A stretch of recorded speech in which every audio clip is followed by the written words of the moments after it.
Bonjour à tous, merci d'avoir rejoint ce webinaire sur la sécurité, sur le Zero Trust et l'offre Cisco Duo Sécurité.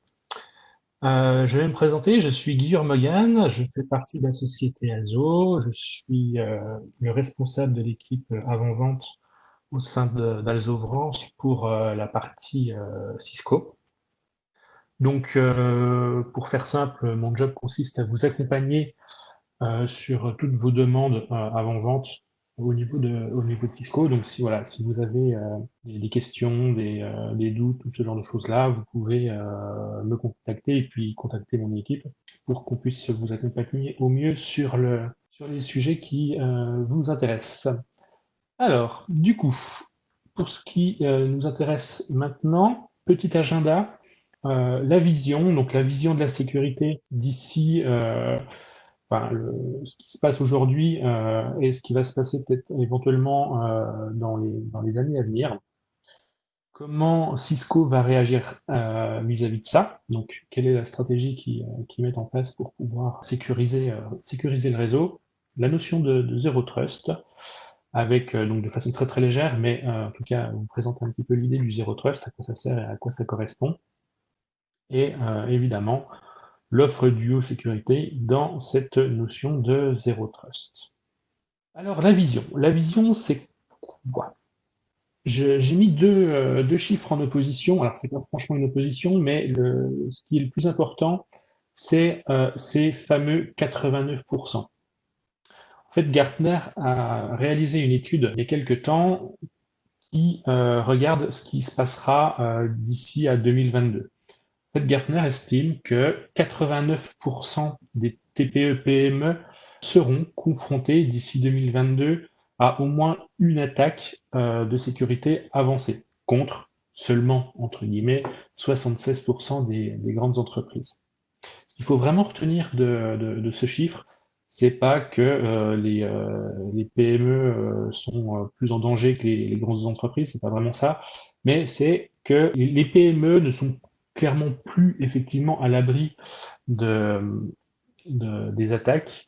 Aujourd'hui, un patron qui a le discours de dire je suis une petite entreprise, j'intéresse pas les pirates, c'est clairement faux. Voilà.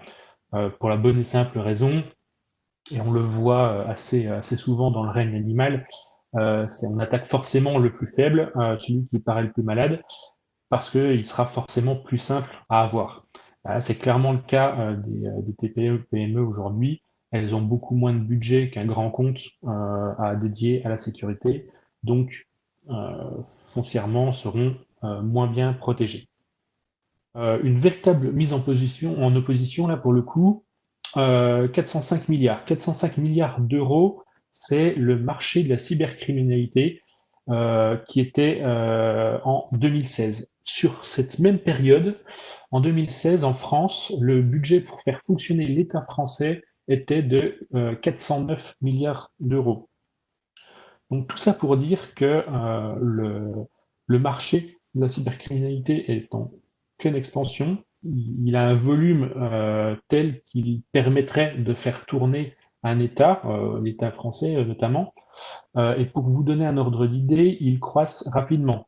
4 ans auparavant, il n'était que de 100 milliards.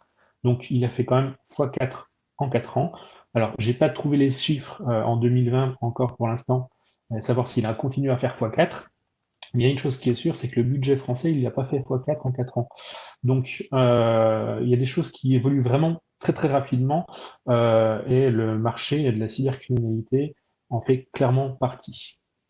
Un petit peu d'architecture. L'idée historique, c'est que nous avions un site central en général avec les applications qui étaient hébergées éventuellement en local sur le site central.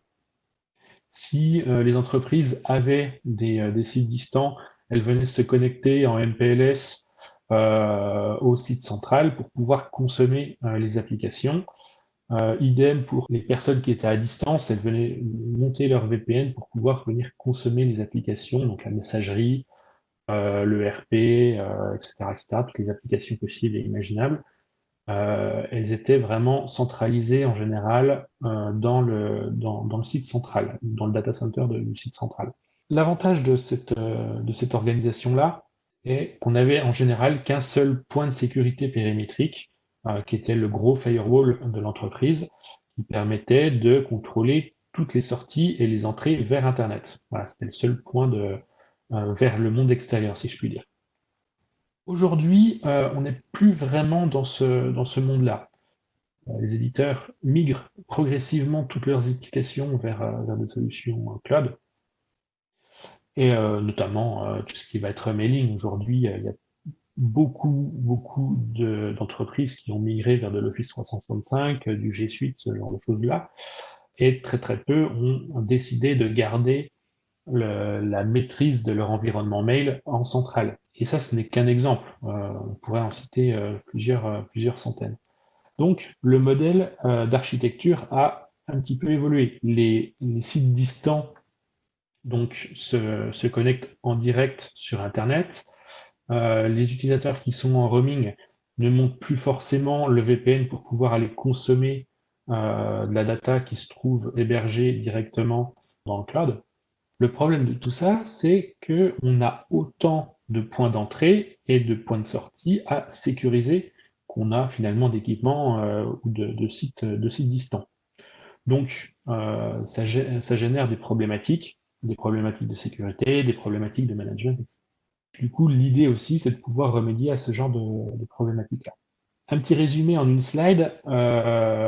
Clairement, on vient de le voir, on a de plus en plus d'applications qui sont hébergées dans le cloud, ce qui génère aussi un manque de contrôle sur ces applications-là. Aujourd'hui, on n'est plus capable de savoir qui se connecte à l'application, avec quel type de device, depuis où il se connecte, etc. Les attaques sont de plus en plus compliquées à gérer, elles sont de plus en plus complexes, elles se sophistiquent de jour en jour pour pouvoir passer des sécurités, des antivirus et des équipements de sécurité qui s'améliorent également. On a de plus en plus d'objets connectés, d'accord? On a des caméras maintenant, on a des sondes de température, les ampoules deviennent connectées, etc. La problématique de ça, c'est que ça fait d'autant plus d'objets à manager et à maintenir. Et aujourd'hui, clairement, c'est le parent pauvre du réseau, si je puis dire, dans le sens où il y a clairement, enfin très peu d'entreprises qui ont une politique de mise à jour, de maintenance de ces produits-là. Aujourd'hui, qui va aller mettre le firmware de son ampoule connectée à jour? Voilà. Après, c'est pas par faute de volonté, c'est que c'est très chronophage et on n'a pas forcément d'outils pour pouvoir centraliser et manager ce genre de choses-là. Et du coup, les utilisateurs, évidemment, se connectent de partout, et de partout, tout le temps, et avec n'importe quel type de device. Voilà, tout simplement. La stratégie Cisco, pour pouvoir résoudre ce casse-tête, si je puis dire, elle se situe autour de 3 points. Le premier point, ça va être la partie matérielle, d'accord? Donc aujourd'hui, Cisco est le plus gros équipementier de matériel réseau, clairement.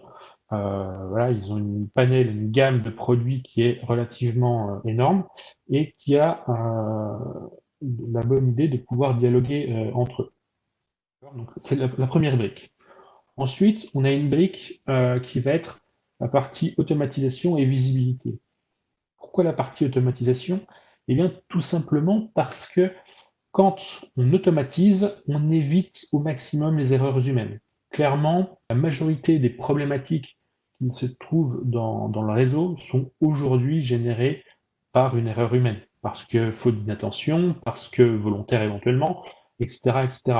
Ou une politique qu'on a faite pour pouvoir patcher quelque chose qui a été patché par la suite, qui n'a pas été enlevé, ça crée des trous dans le système, etc. La possibilité de mettre en place des automatisations, des chartes de sécurité, etc., permettent justement de réduire au maximum les risques de sécurité. La partie visibilité, pourquoi? Eh bien, tout simplement parce que Cisco n'est pas le seul équipementier à faire du réseau et que partager de l'information avec ses petits copains, c'est très intéressant parce que justement, aujourd'hui, faire de la sécurité en mode je cache tout pour pas que mon copain voit ce qu'il fait, ce que je fais plutôt, ça n'a pas d'intérêt. Et l'histoire prouve que ce n'est clairement pas un bon axe de développement. Donc du coup, Cisco ouvre ses API, met à disposition des API sur quasiment tous ses produits pour qu'elles puissent être pilotées, notamment avec la partie automatisation, mais pour pouvoir fournir aussi de la visibilité et remonter de l'information. Et le dernier point, ça va être la partie intelligence, threat intelligence plutôt, fournie par Talos. Alors, Talos, c'est quoi? Donc, de façon succincte, c'est tout simplement l'outil de threat intelligence de Cisco. C'est environ 300 chercheurs en sécurité qui travaillent 24 heures sur 24, 7 jours sur 7, 365 jours par an, et qui sont payés à détecter les attaques, à répondre à ces attaques, etc. Alors, comment comment ils peuvent faire ça? Eh bien, tout simplement grâce à la visibilité que leur donnent les différents équipements. Aujourd'hui, Talos voit environ 100 terabits de data par jour.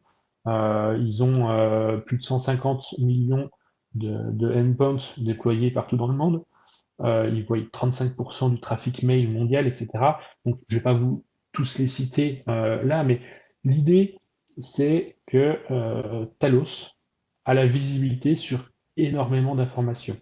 Donc, qu'est-ce que ça va apporter? Eh bien, ça va pouvoir apporter une masse critique pour pouvoir faire des modèles statistiques, pour pouvoir faire de l'analyse comportementale, pour pouvoir faire ce genre de choses-là, et démontrer des comportements dits entre guillemets normaux et des comportements déviants. Et pour pouvoir prendre des décisions assez rapidement, pour pouvoir comparer à au trafic qui se faisait avant et puis ce qui se fait maintenant. L'avantage de ça, c'est que bah, du coup, Telos ne garde pas cette information pour lui bien au chaud, il redistribue évidemment cette information-là sur l'intégralité de ses équipements de sécurité pour pouvoir sécuriser le réseau et les endpoints de tout le monde. Maintenant, le Zero Trust. Alors, le Zero Trust, c'est quoi? Eh bien, littéralement, c'est la notion d'avoir zéro confiance. Donc, zéro confiance en quoi? Ben, zéro confiance en l'utilisateur, zéro confiance en l'application et évidemment zéro confiance au réseau. La notion de zéro trust, donc c'est quelque chose qui est général, qui n'est pas du tout propre à Cisco, mais Cisco en a fait une approche et propose celle-ci de la découper en trois parties. Donc, protection du workplace, ça va être la protection du réseau à proprement parler. Donc, ça veut dire qu'on a des switches, on a des routeurs, on a des access points, mais vérifier que ces équipements-là sont bien du matériel Cisco, qui n'ont pas été modifiés, que l'OS qui tourne dessus, c'est bien un OS Cisco qui n'a pas été modifié, vérolé, etc., que la configuration elle est valide, que quand on accède au réseau, ben, on va mettre en place des politiques de sécurité telles que du radius, voilà, ce genre de choses-là, pour pouvoir garantir l'utilisation et la sécurisation du réseau, de l'espace de travail, du poste de travail. Voilà. Ensuite, on va protéger le workload. Alors, pour la protection du workload, c'est quoi? Ben, c'est la protection de l'application, ni plus ni moins. On va vérifier que l'application se comporte normalement, que quand elle fait une requête vers la base de données, bah, la base de données ne lui renvoie pas n'importe quoi, que le software n'ait pas été vérolé et qu'elle ne fait pas de la fuite de données, ce genre de choses-là. Donc là, du coup, c'est une approche très data center, etc. On ne verra pas plus aujourd'hui la partie workload ni la partie workplace. On va se concentrer uniquement sur la partie workforce et du coup la protection de l'utilisateur. Et justement, ben, Duo Sécurité rentre complètement dans ce cadre-là. Alors, Duo Sécurité, ça va faire quoi? Eh bien, ça va truster les utilisateurs. Ça va aller plus loin qu'un simple trust des utilisateurs, mais ça va pouvoir aussi truster la partie device. Et évidemment, ça va pouvoir être compatible avec n'importe quelle application. Comment est-ce qu'on va truster un utilisateur? Eh bien, on va utiliser du MFA, Multifactor Authentification. Aujourd'hui, tout le monde l'utilise, même si on ne sait pas forcément ce que c'est, mais quand on va payer sur un site marchand, clairement, quand on rentre son code, son numéro de carte bancaire, on reçoit très souvent un SMS de sa banque demandant de rentrer un petit code sur l'application pour pouvoir valider la transaction. Eh bien, c'est clairement ça, le multifactor authentification.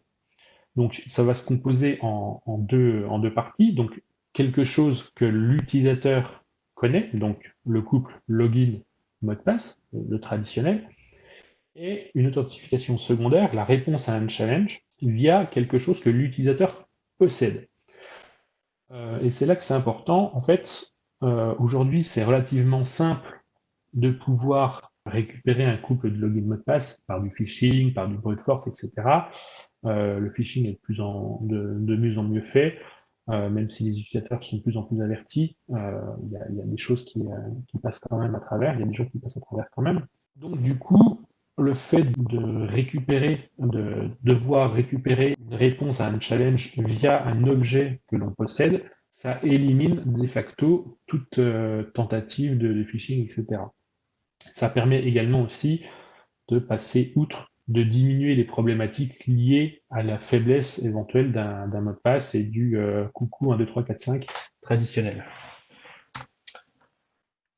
Pour pouvoir gérer cette notion de question-réponse, eh bien du coup, on a plusieurs solutions.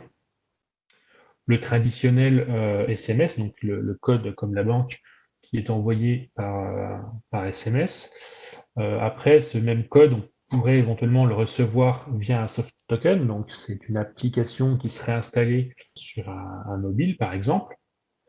Et pour pouvoir éventuellement simplifier encore l'expérience utilisateur, parce qu'il faut avouer que attendre un SMS ou aller chercher sur une application un code qui est généré toutes les 30 secondes et le recopier dans l'application, c'est pas forcément quelque chose qui est très user-friendly, je dirais. En tout cas, ça demande une manipulation et voilà, c'est avec risque d'erreur, etc. Donc, il y a une notion avec le push, tout simplement une petite notification qui vient sur le téléphone grâce à l'application qui est installée sur le téléphone et du coup qui permet de valider la transaction ou la refuser. Donc ça, c'est les méthodes les plus utilisées en général, les plus communes. Après, il y a des méthodes annexes comme l'appel, donc recevoir un token via un appel téléphonique, et des solutions qui sont encore plus sécurisées, type les clés U2F, comme un YubiKey, qui permet d'avoir un petit dongle qu'on va venir connecter directement sur, le PC pour pouvoir valider automatiquement les transactions, ce genre de choses-là. Alors évidemment, comme on a des smartphones, eh bien, on va pouvoir coupler ça effectivement avec, par exemple, une montre connectée, et on va pouvoir aussi également demander, pardon, à ce que ce hardware soit sécurisé de façon biométrique, avec reconnaissance faciale, empreinte digitale, ce genre de choses-là. Et pour les personnes qui sont allergiques à ce genre de technologie-là, il est possible complètement de pouvoir réutiliser des hard tokens, qui sont en fait ni plus ni moins que des espèces de grosses clés USB avec un petit écran digital, avec ce même code qui est généré toutes les X secondes. Voilà. Donc il y a beaucoup de possibilités pour pouvoir authentifier un utilisateur et valider que c'est bien l'utilisateur qui est responsable de cette demande de connexion, tout simplement. Là, on vient de voir la partie authentification de l'utilisateur. Ensuite, quand on va venir, par exemple, se connecter sur de l'Office 365, on va lancer son navigateur web, on va aller sur office.com, on va se loguer. Quand on se sera logué, on va voir apparaître une petite page qui va demander la validation de l'authentification. Ce petit module-là va pouvoir venir vérifier, par exemple, des choses sur le device. Typiquement, par exemple, avec quel browser va venir se connecter? Est-ce que ce browser a des modules tierces d'installer? Ce genre de choses-là. Et on va pouvoir, par exemple, décider que si jamais il y a une grosse faille de sécurité sur une version de Flash ou de Java, ou même que la version X de Mozilla est vérolée, enfin un problème, on va pouvoir venir vérifier ça avant la connexion de l'utilisateur et pouvoir lui interdire l'accès à l'application, toujours en l'informant de pourquoi, mais lui interdire l'accès à l'application pour telle ou telle raison de sécurité. Voilà. Une fois qu'on a passé cette partie vérification-là, on a la partie gestion du push ou du soft token au niveau de l'application, mais qui est hébergé sur le mobile. On va pouvoir vérifier que le mobile, ben, il est sécurisé, qu'il a un mot de passe au démarrage, par exemple, qu'il n'a pas été jailbreaké, qu'au final le device est sain et qu'il ne comporte pas de risque de sécurité qu'une personne malhonnête pourrait prendre en main et justement se faire passer pour l'utilisateur en question. Voilà. Et une dernière partie, on va pouvoir éventuellement aussi aller vérifier le type de device qui va venir se connecter à l'application. Donc pas seulement la partie browser, ce genre de choses-là, mais on va pouvoir vérifier par exemple que le device qui se connecte à l'application est un device par exemple corporate. Aujourd'hui, si on va remplir sa note de frais en ligne, que je le fasse sur mon iPad personnel ou que je le fasse sur mon ordinateur de bureau, techniquement, ça changera sûrement pas grand-chose au niveau sécurité.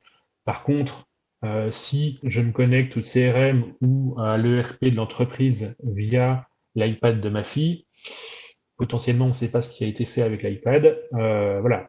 Donc, on va pouvoir vérifier ce genre d'application-là, enfin de device, et autoriser ou pas le device à venir se connecter à l'application.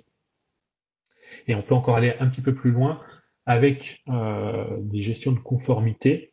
Par exemple, pour un device qui est, par exemple, autorisé à venir se connecter, on pourrait vérifier qu'il a son VPN d'activé, qu'il a son firewall d'activé, son antivirus, etc. On a une possibilité de gérer la conformité du poste avant la connexion. Pour faire simple, la première partie, c'est je valide mon utilisateur, je vérifie que c'est bien lui qui essaye de se connecter, et après, par divers moyens, je vérifie que le device est un device autorisé et autorisable à se connecter sur sur l'application en question. Avec quoi Duo Sécurité est compatible? Eh bien, pour faire simple, avec toutes les applications du marché. Aujourd'hui, il y a énormément d'applications qui permettent de se connecter via du SAML ou via du LDAP ou du Radius à une base de données externe d'utilisateurs pour pouvoir se synchroniser. Eh bien là, Duo va pouvoir venir s'intercaler entre et pouvoir fournir justement cette double authentification. Si jamais l'application ne permet pas de faire ce genre de choses-là, eh bien du coup, si c'est une application métier que vous développez, par exemple, vous pouvez intégrer tout simplement, grâce aux API REST ou au Web SDK, l'intégration de Duo. Par exemple, on pourrait imaginer que vous avez un site WordPress, que pour l'authentification des utilisateurs, vous avez un petit module d'authentification. Et bien derrière, vous pourriez, en plus de ce module d'authentification appliqué à WordPress, eh bien, avec des API REST, faire cette double authentification et l'intégrer sur votre site web très très simplement. Voilà. Un tout petit peu d'architecture, je vais rester assez succinct sur le sujet. Il y a à peu près trois grosses architectures, donc, et ça marche approximativement de la même manière. Donc, on a de façon générale donc, une application qui va venir authentifier, donc l'utilisateur qui va venir s'authentifier sur l'application. Cette application va envoyer une requête, par exemple LDAP dans ce cas-là ou Radius dans ce cas-là, à une base de données utilisateur. Cette base de données utilisateur va se charger d'autoriser ou d'interdire l'utilisateur en vérifiant le couple login mot de passe, tout simplement. Au milieu, donc, on a un proxy. Donc, Duo va jouer ce rôle de proxy, donc il va relayer l'authentification entre l'application l'annuaire. Quand l'annuaire retourne au proxy le fait que l'utilisateur est bien autorisé à se connecter, ce proxy-là va aller envoyer une requête au Cloud Duo, et ce Cloud Duo va venir envoyer une notification push, par exemple, sur le téléphone pour pouvoir notifier l'utilisateur cette fameuse demande de je valide ou j'interdis.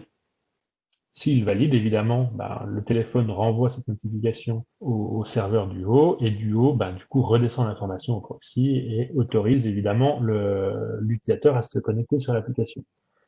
Alors, pour pouvoir faire ça, en fait, il y a deux solutions. Donc, il y a soit un outil de proxy qui va venir entre donc, l'utilisateur, enfin l'application et l'Active Directory quand on a du LDAP ou du Radius. Et on a une application qui s'appelle Duo Access Gateway qui va être là plus pour utiliser la partie SAML. Mais le schéma reste exactement le même quoi qu'il arrive. Un petit point sur les différentes licences. Donc, on a trois grands types de licences. Bon, je ne parle pas de la version gratuite qui permet d'essayer le produit pour une dizaine d'utilisateurs. Mais la partie Duo MFA, donc c'est le premier module, qui lui va se concentrer uniquement sur la partie authentification de l'utilisateur. Donc avec tout ce qu'on a vu, mais ça ne trustera pas le device. Après, on a Duo Access qui va venir permettre de gérer par exemple la partie check du navigateur, savoir s'il est à jour, savoir s'il y a des modules qui peuvent être potentiellement corrompus ou corruptibles. Donc ça, c'est le rôle de Duo Access. Et le troisième module, troisième licence, qui est Duo Beyond, qui est là en fait pour faire le full package et qui va pouvoir venir truster un device à part entière, donc savoir si c'est un device corporate ou pas, vérifier la posture au niveau du device, savoir si il a le firewall activé, s'il a l'antivirus activé, etc. Et Duo Beyond fait également autre chose. Il va avoir une partie qui va permettre de mettre à disposition des applications métiers qui seraient éventuellement dans l'entreprise, mais vers l'extérieur sans avoir à monter de VPN. En fait, on a une gateway qui va venir s'installer dans la DMZ de l'entreprise et qui va faire le lien entre l'intérieur et l'extérieur sans que l'utilisateur n'ait besoin de monter sa connexion VPN. Ce petit tableau-là, c'est un extrait du lien que je vous ai mis, duo.com/pricing. Alors ces prix-là sont juste des prix publics, donc c'est pas les prix auxquels vous achèterez ces licences-là, mais en tout cas, ça vous donne un ordre d'idée des différents tarifs. Toutes les features ne sont pas exprimées sur ce slide-là. Il fallait que ça rentre, donc du coup j'ai un petit peu raccourci le tableau. Mais voilà, si vous voulez avoir tout le détail, vous pouvez aller sur ce lien et vous aurez beaucoup plus d'informations. Un autre lien très intéressant sur le sujet, c'est le démo-duo.com. Alors, je vais essayer de me connecter dessus pour vous faire une petite démo pour vous montrer à quoi ça correspond. Alors, là, du coup, il y a beaucoup d'exemples possibles. Mais par exemple, si je prends la notion du duo push, par exemple, hop, je vais me mettre en mode mobile, ce sera plus agréable pour vous. Donc, par exemple, un utilisateur qui essaye de se connecter à Outlook, donc il va sur l'interface web d'Outlook, il rentre son couple login mot de passe, bon, jusque-là, rien de révolutionnaire, il se log, il va avoir donc cette fameuse petite interface qui va lui demander comment il veut s'authentifier. Donc après là, c'est à l'administrateur de la société d'autoriser soit plusieurs modes, comme c'est le cas là par exemple le duo push, l'appel ou le code généré via l'application ou par l'envoi d'un SMS. Donc, soit on laisse tout activer, soit on en sélectionne que quelques-unes, etc. Voilà. Et là, par exemple, on a la possibilité de faire une authentification par une petite clé supplémentaire hardware qu'on va venir insérer dans le device. Donc là, par exemple, on va choisir la méthode push. Donc là, si on repense à qui s'est passé au niveau architecture. Donc l'application a envoyé le couple login mot de passe à la base de données au travers du Otis Gateway, soit d'un proxy. La base de données a répondu que l'utilisateur était trusté, et ce proxy, du coup, a envoyé une notification à Duo dans le cloud pour pouvoir toucher l'information sur le téléphone. Donc le téléphone va recevoir une requête, on retrouve les informations de l'émetteur, donc on sait que c'est Microsoft Outlook Web App qui fait cette requête pour l'utilisateur Chris. On a l'information de son adresse IP et puis l'heure de connexion. Et du coup, là, on va pouvoir autoriser ou forcément deny cette partie-là. Donc là, par exemple, on va approve et forcément, l'interface web va venir se charger tout simplement. Pareil, toujours avec Outlook, l'utilisateur va venir se loguer, hop, et là, qu'est-ce qu'on apprend? On apprend que le device, c'est un device personnel, tout simplement, et du coup, on va lui demander de se connecter, tout simplement, avec un device corporate. Ça n'ira pas plus loin, il n'y aura pas de solution pour pouvoir aller plus loin à partir du moment où on reste sur un device corporate. Donc là, l'idée de ce petit site-là, c'est de vous donner un petit peu des ordres d'idées, comment se comporte Duo.